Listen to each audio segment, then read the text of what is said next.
Oke baik, Assalamualaikum warahmatullahi wabarakatuh. Bertemu kembali bersama kami di channel Basa Basi Pedas.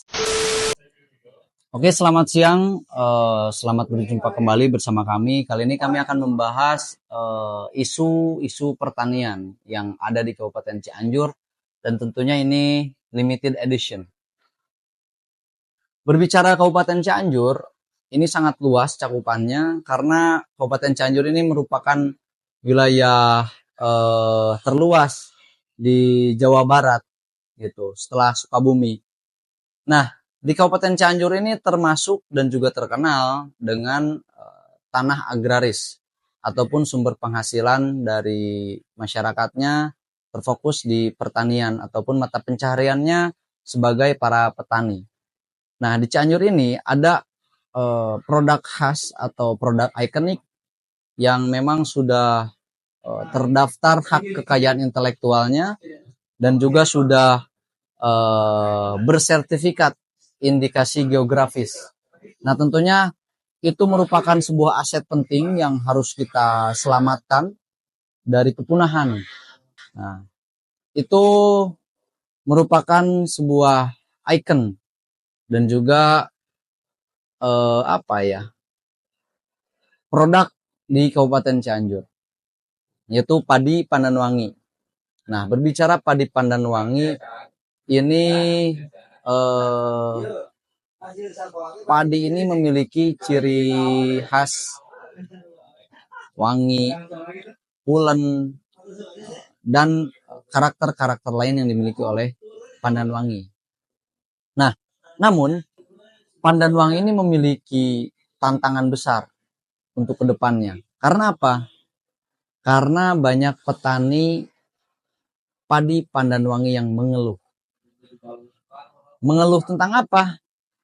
Yang pertama, subsidi pupuk sudah tentu, ketersediaan benih yang memang benar, yang betul-betul murni, terus hasil daripada produk tersebut ataupun hasil daripada padi pandan wangi tersebut, mereka akan menjualnya kemana. Nah, itu yang membuat bingung para petani di Kabupaten Cianjur. Nah, seharusnya ini menjadi perhatian khusus dan perhatian penting. Dan ini hal yang sangat krusial menurut kami, karena pertanian ini merupakan sebuah sektor yang fundamental. Kita tarik ke belakang waktu COVID-19, sektor yang produktivitasnya malah meningkat, sektor-sektor yang lain menurun, malah sektor pertanian ini yang meningkat. Karena apa? Karena sektor pertanian ini merupakan sektor yang memang tidak bisa digantikan oleh AI, tidak bisa digantikan oleh artificial intelligence. Nah, mungkin sektor-sektor industri, sektor-sektor yang lain itu bisa, namun sektor pertanian tidak bisa. Adapun bisa itu hanya secara teknis, namun untuk hasil ataupun produknya tidak bisa. Nah, makanya perlu adanya perhatian khusus dari para pemangku kebijakan, saya bilang di sini ya. Pemangku kebijakan di sini ada, tentunya ada eksekutif, ada legislatif. Eksekutifnya Pemda Kabupaten Cianjur, legislatifnya ya tentunya DPRD Kabupaten Cianjur. Nah, dua elemen itu harus kolaborasi untuk mengedepankan dan juga memperhatikan isu-isu pertanian ini, termasuk isu padi pandan wangi ini yang semakin lama mungkin akan punah gitu. Karena banyak anak-anak muda sekarang yang tidak mau meneruskan dan juga tidak mau melanjutkan jejak orang tuanya menjadi petani pandan wangi. Karena kembali ke tadi, permasalahan yang tadi, kosnya yang besar, penanamannya yang lama, terus hasil pemasarannya yang tidak tentu. Seharusnya ada hal yang memang bisa menjamin para petani tersebut gitu. Kita bisa kolaborasi kan melalui BUMD ataupun tunjangan makan ASN ini wajib menggunakan pandan wangi. Nah, itu kan bisa merupakan sebuah strategi yang memang bisa diterapkan. Itu menurut saya yang bodoh dalam pengetahuan. Nah, seharusnya padi pandan Wangi ini pun menjadi perhatian khusus. Karena apa? Karena itu sudah ada perdanya. Gitu. Dalam perda tersebut dijelaskan tentang pembiayaan, terus tentang pengawasan, terus tentang pemberdayaan. Nah, di perda tersebut sudah dijelaskan bagaimana itu padi panen Kabupaten Cianjur. Nah, hal yang spesial dalam di padi Pananwangi Cianjur ini, padi ini hanya tumbuh di 7 kecamatan saja. Mungkin tumbuh di kecamatan yang lain, namun tidak akan optimal. Wanginya tidak akan keluar, rasanya tidak seenak rasa padi Pananwangi yang ditanam di kecamatan-kecamatan tertentu. Itu ada 7 kecamatan, namun dalam 7 kecamatan pun ini hanya ada 1 kecamatan yang mungkin bisa dikatakan produktif, yaitu di daerah Kecamatan Warung Kondang. Nah, mungkin sampai saat ini Kecamatan Warung Kondang masih ada para pelestari padi Pananwangi. Termasuk izin senior saya, guru saya Bapak Ibrahim Naswari Gandana, terus ada Bapak Usman yang memang selama ini bergelut di bidang-bidang ataupun di sektor-sektor pertanian khususnya di padi Pananwangi ini. Dan tidak lupa juga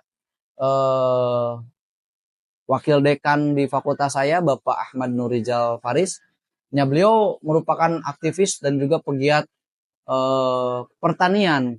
Beliau membela hak-hak para petani dan juga menciptakan pola-pola baru dalam pertanian lewat jejaring-jejaring beliau yang memang sudah banyak. Nah, kita kembali ke pembahasan awal. Masalah sektor pertanian ini belum terselesaikan. Entah sampai kapan ini akan terselesaikan. Nah, pada kali ini momentum pilkada di Kabupaten Cianjur, saya rasa dari ketiga calon tersebut tidak ada yang benar-benar serius dalam hal menangani pertanian di Kabupaten Cianjur. Mulai dari paslon nomor urut 1, nomor urut 2 maupun nomor urut 3. Tidak ada bukan tidak ada ya, mungkin belum ada mungkin visi dan misi yang memang ataupun strategi langkah strategis ataupun langkah strategis yang membahas atau memperhatikan sektor pertanian. Saya belum mendengar itu. Mungkin kalau kawan-kawan, sahabat-sahabat mendengar bisa tolong kasih tahu saya. Mungkin saya yang salah dengar mungkin. Namun hal ini memang perlu diprioritaskan, perlu diperhatikan karena pertanian ini memiliki sifat yang fundamental untuk masyarakat. Terlepas itu siapapun calonnya, siapapun pemenangnya, ketika mengedepankan sektor-sektor pertanian, insya Allah ketahanan pangan di Kabupaten Cianjur itu tidak akan berkurang. Dan kita tidak butuh impor beras dari kota maupun kabupaten lain. Mungkin dari provinsi lain kita tidak perlu. Bahkan kita bisa mengekspor surplus beras kita ke kabupaten ataupun kota yang lain. Jika memang langkah-langkah strategisnya dijalankan. Sampai saat ini belum ada yang bisa seperti itu.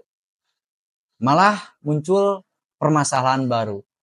Dengan membuka seluas-luasnya investasi di Kabupaten Cianjur, itu salah satu langkah mematikan pertanian di Kabupaten Cianjur. Jika tidak menggunakan strategi-strategi yang matang dan kajian-kajian yang matang. Contoh, sudah banyak alih fungsi lahan di Kabupaten Cianjur. Dari asalnya lahan pertanian produktif menjadi lahan industri, perumahan, dan masih banyak lagi. Nah, hal-hal seperti itu tidak diperhatikan. Karena apa? Karena mungkin saat ini berpikir instan, berpikir jangka pendek. Wah, kalau ada investor, Cianjur bisa meningkat PAD-nya. Nah, saya bisa katakan itu terlalu pintar ya. Terlalu pintar ketika berbicara permasalahan PAD yang dikaitkan dengan jangka pendek. Bisa dibayangkan 10 sampai dengan 20 tahun yang akan datang Cianjur akan seperti apa? Ketika tidak ada petani, tidak ada lahan pertanian yang memang dimaksimalkan gitu. Selanjutnya, rencana tata ruang wilayah ini tidak terencana dengan matang gitu. Seharusnya kan ada kawasan pertanian di mana, kawasan industri di mana, gitu, kawasan perkotaan di mana. Nah, jadi manajerial dari rencana tata ruang wilayah ini tidak matang menurut kami. Dan hal itu perlu bahan evaluasi. Saya harapkan para calon bupati yang mungkin percaya diri mencalonkan hari ini untuk memperhatikan hal itu. Jangan enggan untuk berinteraksi dengan petani gitu. Dan jangan hanya hari ini saja. Ketika kalian mau mencalonkan diri, datang ke petani, wah, salaman, siap untuk mengawal pupuk subsidi, siap untuk menjamin kesejahteraan. Namun pasca dilantik, apakah ada dalam program 100 hari kerja kalian? Nol, tidak ada. Berapa banyak bupati di Kabupaten Cianjur yang sudah terpilih dengan janji-janji manisnya, namun pasca dilantik, apakah kembali lagi? Mungkin ada beberapa bupati yang seperti itu. Kemungkinan ada, namun saya tidak tahu pasti. Nah, saya harap kedepannya Cianjur lebih memperhatikan sektor-sektor pertanian dan juga lingkungan, karena itu investasi jangka panjang kita untuk anak cucu kita ke depannya. Jangan sampai kita membuka seluas-luasnya investasi, kita porak-porandakan sektor pertanian dan lingkungan, namun di masa depan, di masa yang akan datang, Cianjur ini bukan lagi tanah agraris. Cianjur ini bukan lagi lahan produktif. Apakah kita akan mewariskan hal seperti itu kepada anak cucu kita di Kabupaten Cianjur? Silahkan jawab di kolom komentar. Ada pertanyaan satu lagi. Siapa yang bertanggung jawab akan hal ini? Kalau ada jawabannya silahkan jawab di kolom komentar. Terima kasih, itu saja. Wallahul muwaffiq ila aqwamit thoriq. Billahi fisabilil haq fastabiqul khairat. Assalamualaikum warahmatullahi wabarakatuh. Terima kasih sudah menonton Basa Basi Pedas.